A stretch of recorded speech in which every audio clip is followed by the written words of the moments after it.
Holy Gospel according to St. Matthew. Glory to you, O Lord. In today's Gospel, Jesus bids his disciples to offer a forgiveness which is, for all practical purposes, unlimited. He tells a parable about a man who, although forgiven much, still had no mercy on another. Jesus has extended to all people God's gracious offer of forgiveness. Those who have been so forgiven are called by the gospel to show mercy to others. Then Peter came to him and said to him, Lord, if another member of the church sins against me, how often should I forgive? As many as 7 times? Jesus said to him, not 7 times, but I tell you, 77 times. For this reason, the kingdom of heaven may be compared to a king who wished to settle accounts with his slaves. When he began the reckoning, one who owed him 10,000 talents was brought to him, and as he could not pay, his lord ordered him to be sold, together with his wife and children and all his possessions, and payment to be made. So the slave fell on his knees before him, saying, have patience with me, and I will pay you everything.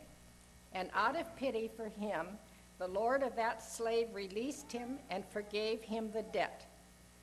But that same slave, as he went out, came upon one of his fellow slaves who owed him 100 denarii. And seizing him by the throat, he said, pay what you owe. Then his fellow slave fell down and pleaded with him, have patience with me, and I will pay you. But he refused. Then he went and threw him into prison until he would pay the debt. When his fellow slaves saw what had happened, they were greatly distressed, and they went and reported to their lord all that had taken place. Then his lord summoned to him and said to him, you wicked slave, I forgave you all that debt because you pleaded with me. Should you not have had mercy on your fellow slave as I had mercy on you? And in anger, his lord handed him over to be tortured until he could pay his entire debt. So my heavenly Father will also do to every one of you if you do not forgive your brother or sister from your heart. The gospel of the Lord. Praise to you, O Christ.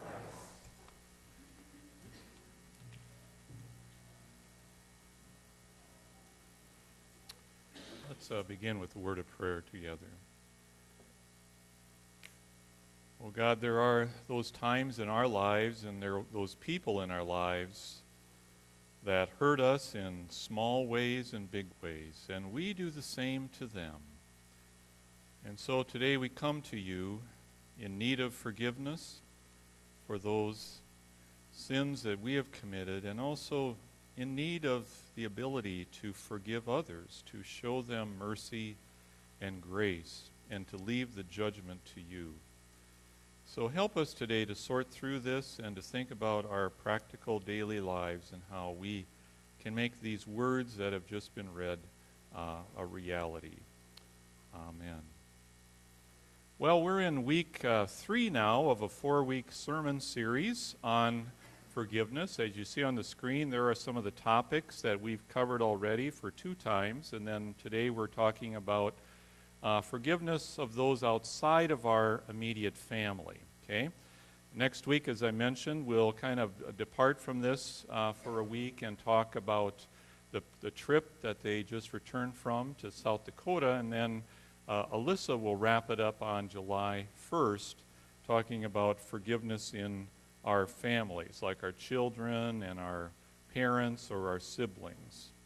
And in this series, we've been using the symbol of rocks to talk about it, and kind of talking about our relationships like a backpack. If you haven't been here, I want to catch you up, okay? You want to come up and hold this? I see a very willing volunteer here. All right. Yeah, okay. All right. So it is a good, comfy backpack. Good. And so there are in our lives small things that happen I talked last week about our marriages and our closest relationships, but there are things that happen in kind of daily life. I talked about these things last week. I'm going to move over a little bit so I can preach here. That's okay. And so I talked about these things that are kind of bigger things in life, like neglect and hurtful deeds and words and so on. We can go on to the next slide, John. But I want to get to this today. First of all, in just regular daily life, what's out there that kind of drives you crazy? What are the small stones, or maybe not so small things that you encounter? For example, here's some possibilities. People who cut in front of you as you're driving down the road.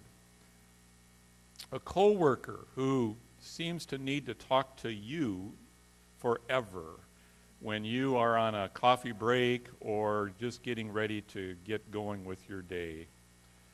One of my favorites is going on a website and seeing the message, wrong username or password. That happens a lot to me.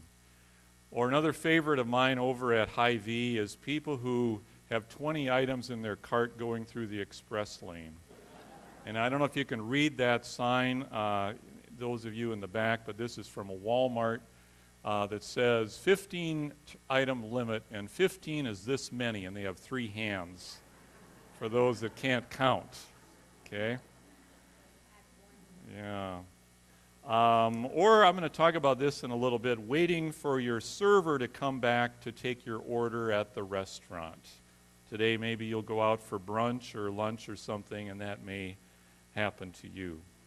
So those are just a few examples. What I want you to do now is turn to your neighbor and talk about what are some other examples in your work life, in your neighborhood, and whoever it is when you're out there in the real world. What are the things that drive you crazy or up the wall or get under your skin?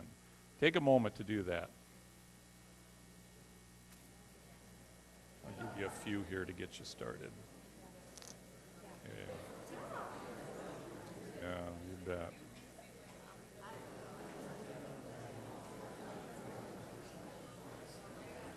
Yeah. You can probably hardly feel that, right?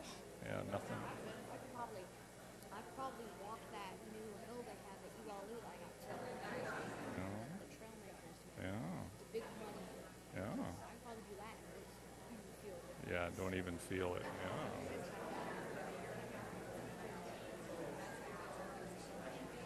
Yeah. Do you have new hiking boots? Yeah.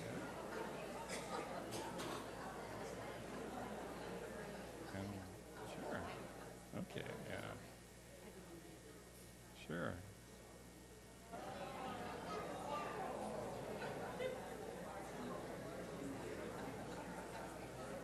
Are you? Oh, okay.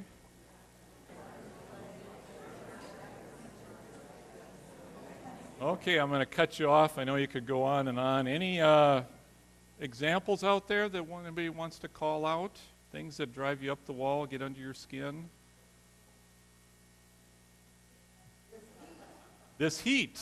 Okay, yeah. Any others? People who drive without their headlights on. That's a good one. What's that? Oh, yeah. Hearing your call is important to us on the phone. Yeah, yeah.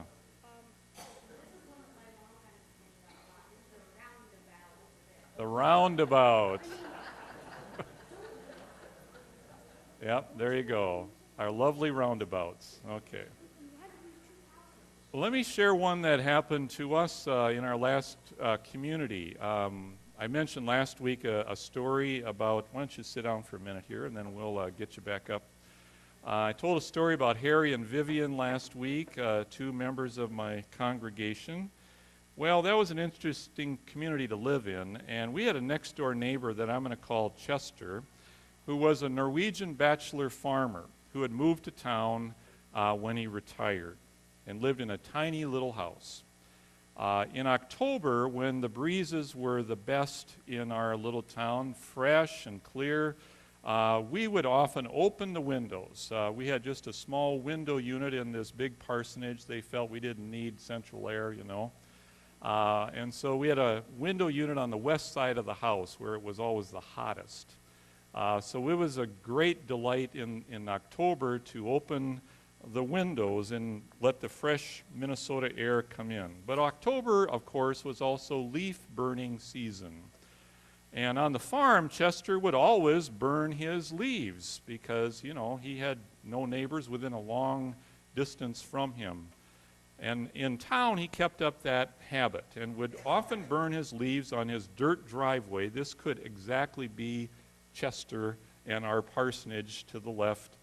He would burn his leaves on the driveway when the wind was out of the east, so it wouldn't blow into his house, but would blow into our house. Another small rock in our relationships there. Well, in our gospel for today, you have a very interesting story. And it seems like Peter's having a problem with somebody in that group of 12.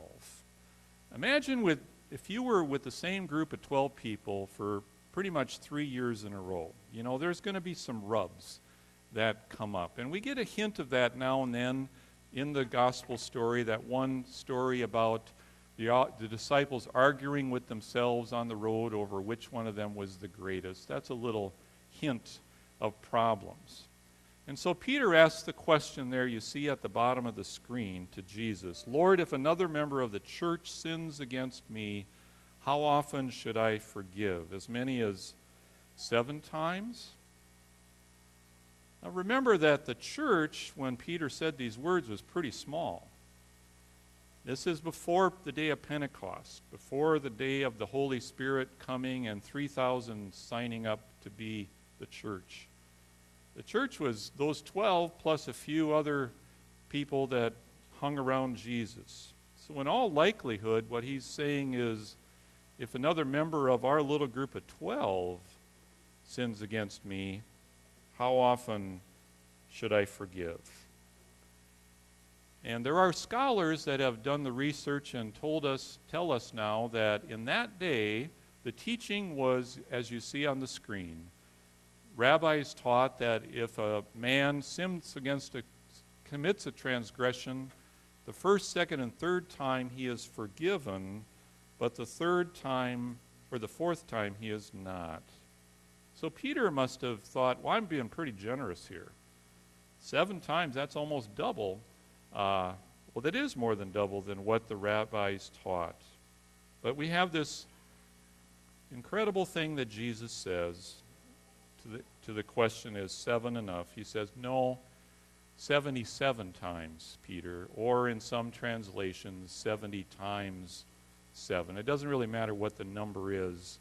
What he's saying, it's not a matter of keeping score, Peter.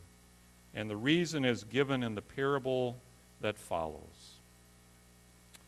But before we dig down deep into that, I want to go back to our small rocks and think about how can we let go of these things, these small aggravations. And here's an acronym that will perhaps help some of you when you deal with these things at work or in your neighborhood or other places. RAP. R for remember. Remember your own shortcomings. A, assume the best about the person who has slighted you. And then go even a step further. P, pray for them, right then, and for their welfare. Again, a lot of you will be going out to eat today, probably, and you're going to have a waiter or a waitress. They're going to be very busy because it's Father's Day, and the odds are pretty good they're going to take a while to get to your table, or if they do, it'll be a while before they maybe bring the check back at the end. There's going to be frustration today in a lot of restaurants, either on the part of the people serving or the people being served. So how can we use this little acronym with those who forget to refill your water or your coffee cup when you want it done, who take forever to take your order, or who take forever to bring you the check? Well, remember your shortcomings to start out with. the R. Have you ever been slow to respond to somebody else's need at work? Probably never, right? We're all perfect people. You ever been slow to respond to a text or an email from someone or a request for help from somebody else?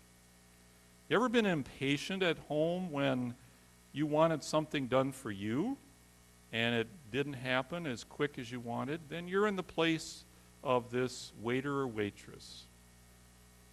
R, remember. Then assume the best about the person. Try to put yourself in their shoes. Imagine what last night was like, let's say, for them. Perhaps your waitress had a sick child at home and was up all night comforting him or her. A lot of you have been in those shoes, haven't you? And the next day you're not so good, are you? You lost a night's sleep, and it's hard at work. Or perhaps this person is just starting out on this job because she got laid off from a better job with benefits, and this job is the best she could find to put food on the table. Or perhaps her mind, and this is often the case, is preoccupied with some bad news. Perhaps she went to the doctor this past week and had an exam and he found a lump, and she's waiting on pins and needles to hear the results. Some of you have been in that boat too. So remember your shortcomings, assume the best, and then pray for them and their welfare. Maybe something like this: Lord, you alone know what's going on in her heart and life.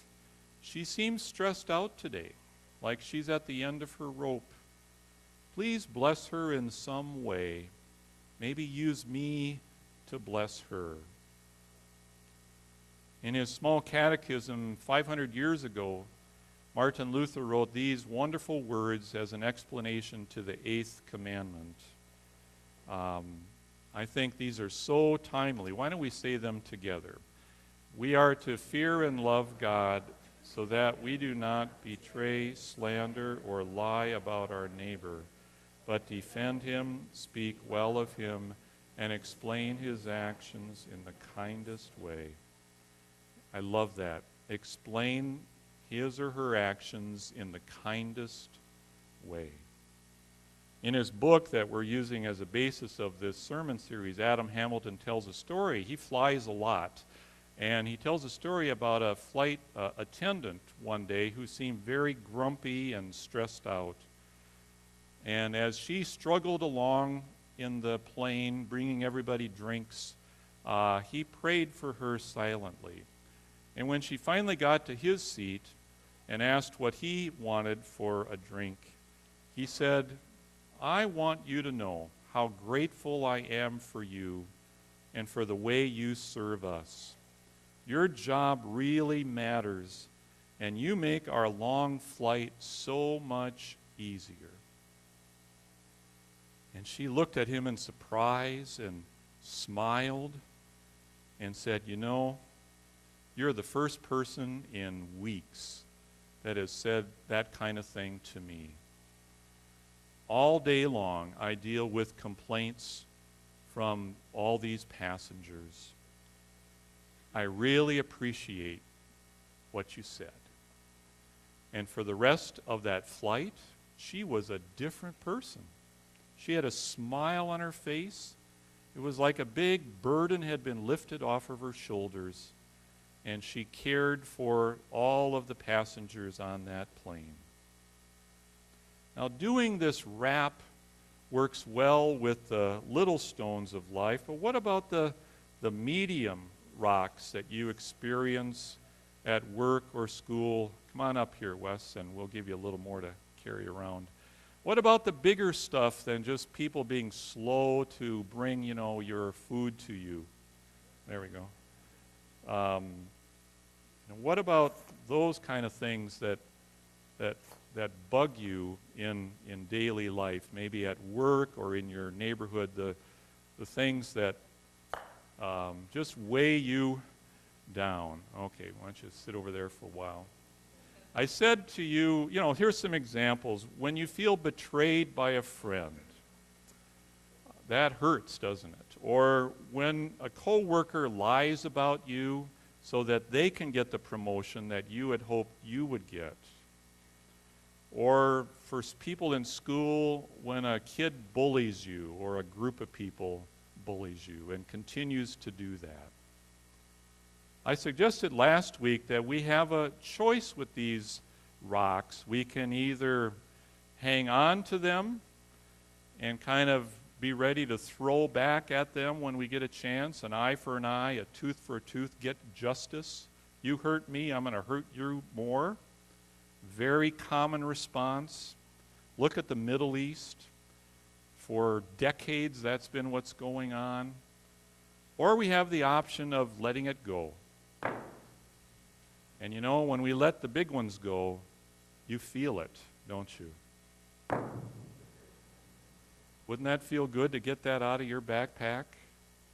To have that not being carried around in your daily life?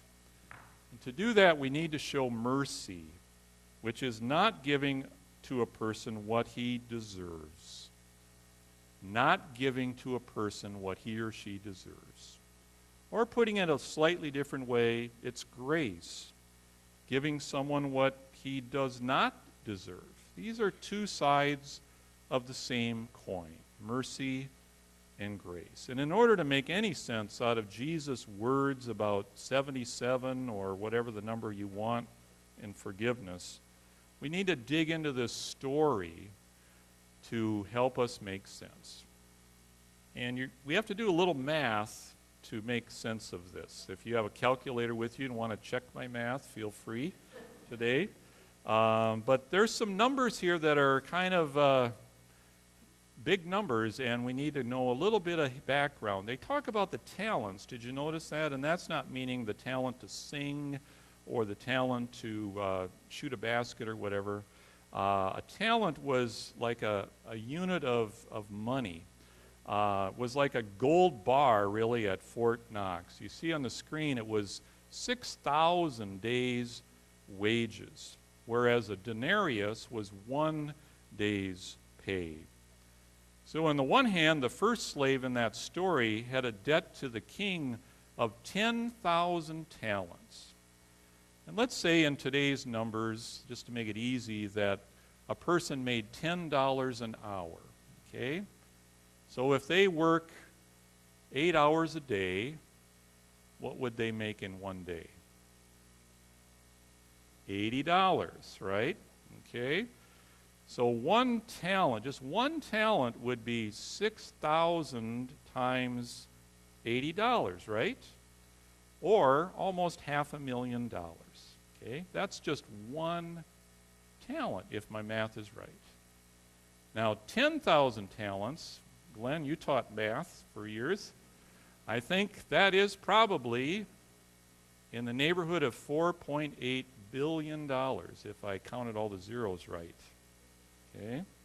That's how much the first slave owed the king. Okay? Are you getting a sense of the magnitude of that? It's an unpayable debt. We don't know how he ever accumulated such a debt, but it's an unpayable debt. And what does this slave do? He falls on his knees and begs mercy from the king and says, "Have patience with me and I will repay you everything," which is a pretty tall tale. Can't do that. But look at this. It says, out of pity for him, the Lord of that slave released him and forgave him the debt. Amazing grace, we call that. Giving him what he doesn't deserve. Remember, this is a parable not about money, but about forgiveness. As Jesus taught his disciples, as we'll say in a little while, forgive us our sins as we forgive those who sin against us. And with those who we struggle to forgive in daily life, we sometimes forget about the heavy load that Jesus bore on his shoulders. And this little rock is just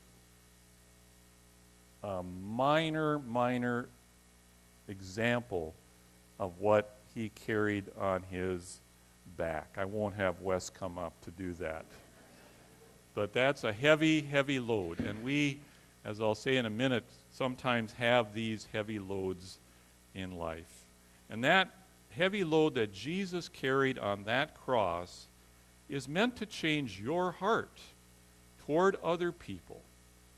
As we think about that heavy load and what happened on that cross, it is meant to change how we interact with people so that we are more forgiving and gracious and caring.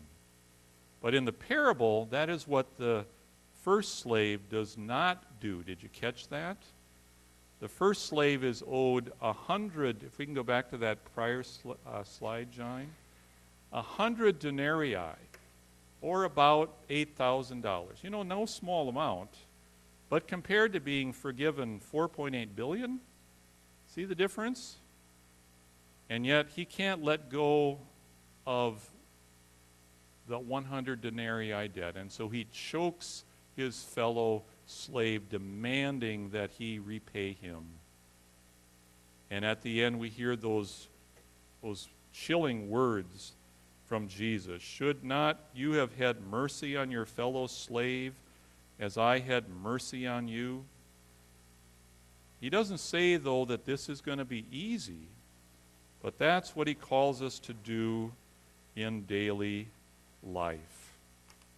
But you know, there are some things in life that are just so heavy that it takes like a lifetime to do something with that load that's suddenly dumped into your life.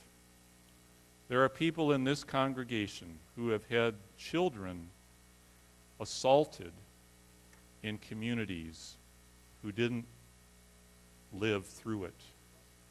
There are people in this and other congregations who've been affected by drunk drivers who came along and hit their child or themselves, and they were never the same.